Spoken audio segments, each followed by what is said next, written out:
김성한 국가안보실장이 사퇴했습니다. 윤석열 대통령의 초등학교 동창이자 50년 지기 친구였죠. 대선 캠프를 꾸릴 때부터 외교 안보 정책을 함께 구상해왔고 집권 뒤 대통령실 국가안보실장까지 맡았는데요. 1년 만에 직을 내려놨습니다. 외교안보라인 비서관이 교체되면서 안보실장도 교체설이 불거지자 대통령실에서 부인한 지 불과 하루 만이었습니다. 윤석열 대통령은 김성한 국가안보실장의 사의를 고심 끝에 수용하기로 했습니다. 대통령은 후임 국가안보실장에 조태용 주미대사를 내정했습니다. 주미대사의 후임자는 신속하게 선정해서 미 백악관에 아그레망을 요청할 계획입니다. 조태용 주미대사를 후임으로 내정해 곧 있을 윤 대통령의 미국 국빈 방문은 차질 없이 하겠다는 입장입니다. 방미를 앞둔 중요한 시점에 국가안보실장이 왜 사퇴했을까? 대통령실은 만류했지만 김 전 실장의 거듭된 요청에 충정으로 받아들였다고 설명했습니다. 하지만 그동안 외교 일정에서 불거진 불협화음으로 이미 리더십에 치명적인 상처를 입었고 윤 대통령의 발언을 둘러싼 논란에 대해서도 책임을 지는 것이란 해석이 나왔습니다. 여기에 미국의 K-팝 스타 공연 요청을 뒤늦게 보고한 탓이라는 얘기도 나왔는데요. 박석영 기자 리포트 보고 오시죠. 복수의 여권 관계자들은 YTN에 미국 측과 방미 일정을 조율하는 과정에서 문제가 불거졌다고 말했습니다. 미국 쪽에서 국빈 방문 때 블랙핑크나 BTS 등 K-팝 스타가 함께하는 공연을 제안했는데 이를 제때 보고하지 않아 대응이 지연됐고 윤 대통령이 다른 외교 라인을 통해 뒤늦게 파악한 뒤 수습해 실망감을 보였다는 겁니다.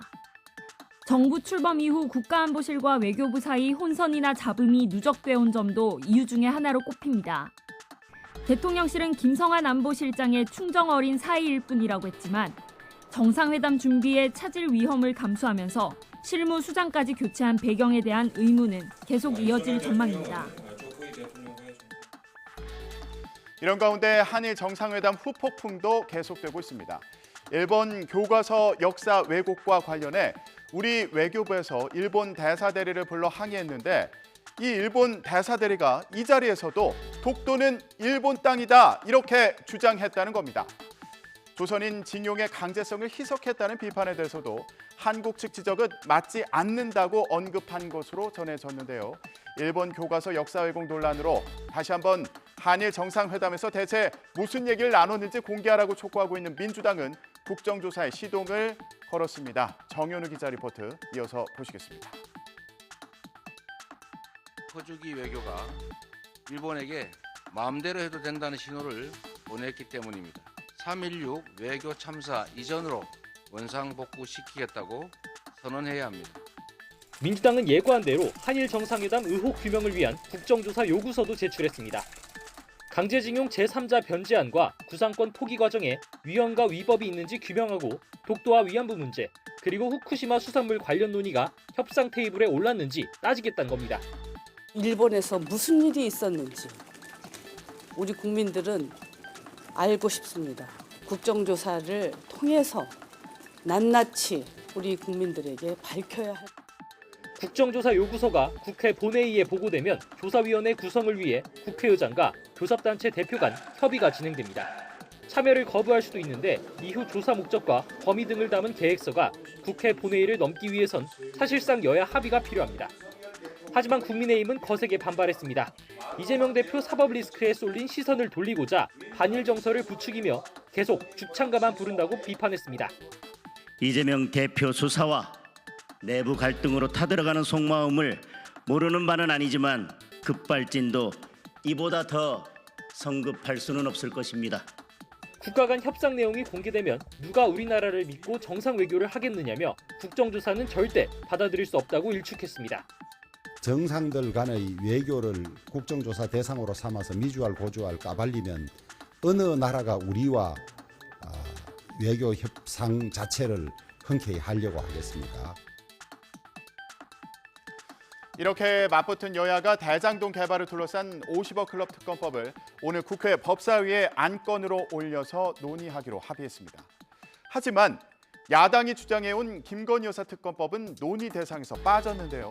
각 당의 속내는 제각각입니다. 박기환 기자 리포트 보고 오시죠. 민주당은 여당이 위원장인 법사위에 가봐야 지연 전략에 말려드는 꼴이라며 국회 본회의 신속 처리 안건 처리를 고수했지만 형식적인 그런 정책 레토릭에 이제 또다시 말려 들어가고 그러면서 이제 시간 끌기 작전, 지연 전략에 결국은 협조해 주는 꼴이 되는 것이고. 법사위부터 절차를 거치자는 정의당 주장을 국민의힘이 받아들이면서 공은 법사위로 넘어갔습니다. 패스트 처리와 관련해서 그것이 결코 빠른 것이 아니다. 공식적으로 그 법사위 상정 국회법 절차대로 빨리 이 부분이 심의되기를 원하기 때문에 여야가 마지못해 국회법 절차를 따르는 모양새지만 각 당 속내는 극명하게 엇갈립니다. 국민의힘은 여전히 검찰 수사가 우선이고 그 결과가 미흡해 국민이 원하면 특검을 검토할 수 있다는 입장입니다. 특검은 수사가 미진하다든지 수사가 끝났음에도 불구하고 해소되지 않은 의혹이 남아있을 때 하는 말하자면 최종 수단인데 이에 민주당은 국민의힘이 끝내 국회 본회의로는 특검법을 넘기지 않을 거라고 보고 신속 처리 안건 처리를 압박했지만 정의당은 화답하지 않았습니다. 국민의힘에서는 최다 득표로 지도부에 입성한 김재원 수석 최고위원이 연이은 극우 발언 논란으로 고립무원 상태에 놓였습니다. 극우 인사인 전광훈 목사를 두둔하는 발언이 이어졌기 때문인데요.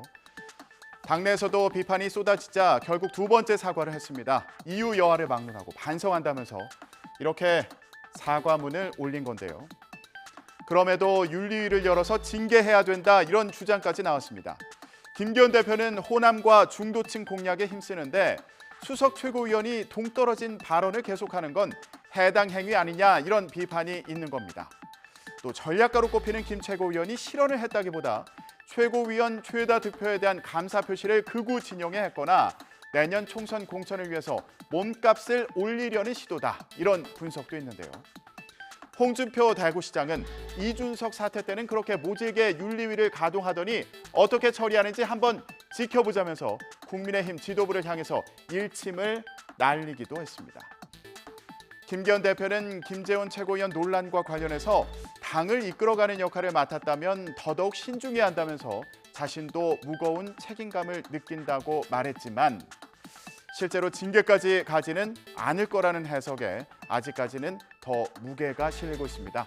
지금까지 전국 브리핑이었습니다.